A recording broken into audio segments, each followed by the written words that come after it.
জেলার ভারপ্রাপ্ত কর্মকর্তা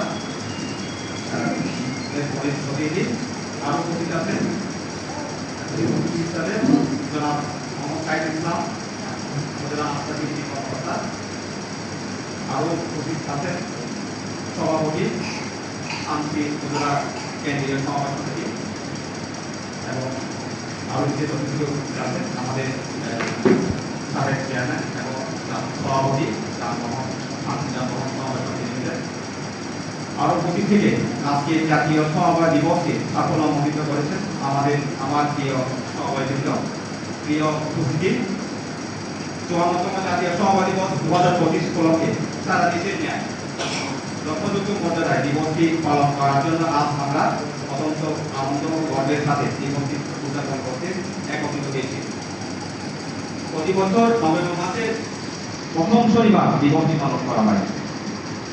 সমবায় হচ্ছে ঐক্য, সহযোগিতা ও পারস্পরিক সহায়তার প্রতীক। একটি সমাজ বা রাষ্ট্রের জনগোষ্ঠীকে অর্থনৈতিকভাবে স্বাবলম্বী করে তুলতে আমরা দেখতে পাচ্ছি ব্যানারে সাম্য সমতা। আসলে সাম্য জিনিসটা কি, সমতা কি, এই দুটো শব্দ যদিও বা কাছাকাছি কিন্তু আমাদের এখানে ভিন্নতা কিছু প্রকাশ করে। সাম্য সাম্য হচ্ছে এটাই যেটা ইংরেজিতে বলা ইকুয়ালিটি, সবার জন্য একই জিনিস একই রকম সুযোগ। আর সমতা হচ্ছে প্রয়োজন অনুযায়ী ভিন্ন ভিন্ন সহায়তা, যাতে সবাই সমান ফল পেতে পারে। এক কথায়, সহজ কথায় আমরা এইভাবেই বলতে পারি, সাম্য হলো সবাইকে একই মাপের জুতো দেয়া, আর সমতা হলো সবার পায়ের মাপ অনুযায়ী সঠিক মাপের জুতো দেয়া।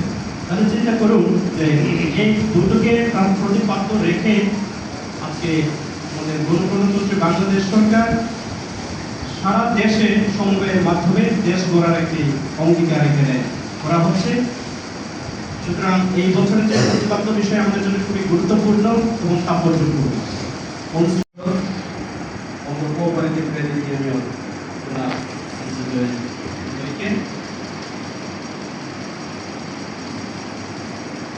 সবচেয়ে ভালো কাজ তখনই হয় যখন আমরা একসাথে সমবায় সমিতির পেছনে মূল কাজ করে একসাথে কাজ করা, একত্রে কাজ করা, এক মন দিয়ে কাজ করা। এই একসাথে যদি আমরা কাজ করি তখনই আমরা অনেক দূরে তখনই যেতে পারি। অনুষ্ঠানে আমি এ পর্যায়ে বিশেষ অতিথি আমাদের মাঝে উপস্থিত আছে, সম্মানিত বিশেষ অতিথি জনাব মালিরাম ত্রিপুরা, সাবেক চেয়ারম্যান, সবার পরিচিত মুখ এবং তিনি যানবাহন মোটর মালিক সমবায় সমিতির সভাপতি। আমি ওনাকে বিশেষভাবে আহ্বান জানাচ্ছি আমরা বেঁধে রাখি, তাহলে সরকারি কাজের সাথে আমরা কি অতপ্রত জড়িত আছি। এর মধ্যে আমি ধন্যবাদ জানাই, যেহেতু আমাদের সমিতি এখন শুধু শুধু যে সমিতি যেগুলো এখন সরকারিগতভাবে যেগুলো অনুমোদিত যদি না হয়, তাহলে আমরা এই পরিচালনা করতে গিয়ে আমরা পেলাম। এই দিক দিয়ে কিন্তু আমাদের আজকে সমবায় তাদের একটা সংস্থার মাধ্যমে এবং ডিপার্টমেন্টের মাধ্যমে আমাদেরকে যে অনুমোদন করে দিয়েছেন, আমরা সুন্দর সুচারুভাবে আমরা সমিতি চালাতে আমরা পেরেছি। তার জন্য আমি আমার আন্তরিক অভিনন্দন জানাই। লিমিটেড 19/9/2014 সালে প্রতিষ্ঠিত হয়েছে। বর্তমানে আমাদের সম্প্রতি ক্রেডিট ইউনিয়নের শেয়ার হোল্ডার সদস্য সংখ্যা 432 জন, শিশু সদস্য সংখ্যা 98 জন। বর্তমানে আমাদের মূলধন 86,56,132 টাকা।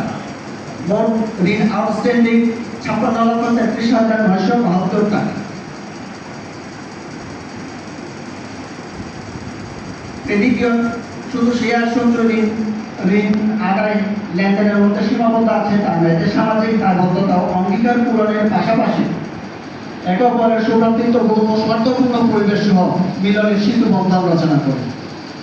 পরিশেষে আজকে উপস্থিত সকলকে সমবায়ের সাথে সম্পৃক্ত হয়ে জীবনমান উন্নয়নের লক্ষ্যে সকলে মিলে পরস্পরের ভেদাভেদ ভুলে গিয়ে হাতে হাত রেখে কাঁধে কাঁধে নিয়ে সম্প্রতির হাতে হাত রেখে কাঁধে কাঁধে নিয়ে সম্প্রতির বন্ধনে আবদ্ধ হয়ে ক্ষুদ্র ক্ষুদ্র সংসারের মাধ্যমে আর্থিকভাবে স্বাবলম্বী হওয়ার আহ্বান জানিয়ে এবং সকলকে সুস্থ নিরোগ দীর্ঘায়ু কামনা করে আমার সংক্ষিপ্ত বক্তব্য এখানে শেষ করছি।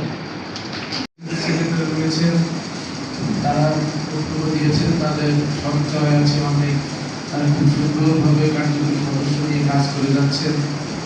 কিন্তু আমার একটু অভিজ্ঞতা হচ্ছে, আমরা শুরু করি খুব সুন্দরভাবে, পরিচালনাও করতে থাকি, কিন্তু একটা সময় গিয়ে সমিতির যে আমাদের সদস্যরা থাকেন তাদের মধ্যে বিভিন্ন রকম একটা সমস্যা দেখা যায়।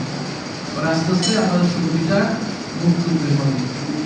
তো আজকে আমাদের যে সাম্য সমতায় যে যুব সমবায়, যে পরিবেশ সমবায়, যে সাম্য সমতা নিয়ে যে কথাগুলো হচ্ছে, যে আমাদের যে গ্রুপে যারা আমরা সভাপতি বা সেক্রেটারি থাকি, গ্রুপের সমবায় সমিতির মূল যে চালিকা শক্তি তো তারাই বহন করেন, তারাই তো মূল সবগুলো অর্গানাইজ করেন।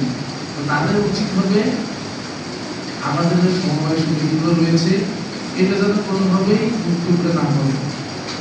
আমি যেহেতু কৃষি লোক, আমার কৃষির অনেকগুলো সমবায় সমিতি আছে বা ছিল, সেখানেও দেখেছি যে প্রথমে তারা খুব সুন্দরভাবে শুরু করে সঞ্চয় করে।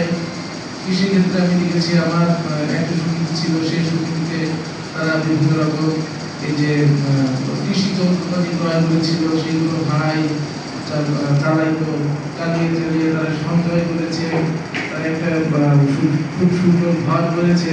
কিন্তু আস্তে আস্তে দেখা গিয়েছে কি ওই কেন্দ্রিকভাবে যারা থাকেন তারা আস্তে আস্তে সুফলটা তাদের পক্ষে নিয়ে যাচ্ছে।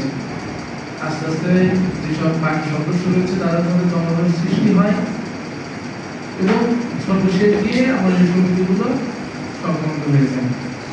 তো আমি আশা করবো, আমি একটু অন্যভাবে কথা বলছি, অন্য লাইনের কথা বলছি, কারণ সমবায় নিয়ে অনেকেই অনেক সুন্দরভাবে বলে গিয়েছেন, ওইগুলো আর আমি বলছি না। চ্যালেঞ্জগুলো জয়ী করতে পারে। সারের উদ্বুদ্ধমূলক এবং দিক নির্দেশনা এবং পরামর্শমূলক বক্তব্যের জন্য স্যারকে অসংখ্য ধন্যবাদ। আমি অনুষ্ঠানের এই পর্যায়ে আমরা প্রায় শেষ পর্যায়ে চলে এসেছি। অনুষ্ঠানে আমাদের সম্মানিত সভাপতি আমি স্যারকে তার বক্তব্য প্রদানের মধ্য দিয়ে আজকে অনুষ্ঠান শেষ ঘোষণা করার জন্য বিশ্ববিদ্যালয় অনুরোধ জানাচ্ছি। তার আগে আমি প্রদীপ ত্রিপুরা সঞ্চালনার দায়িত্ব থেকে আমি বিদায় নিচ্ছি। ধন্যবাদ সকলকে।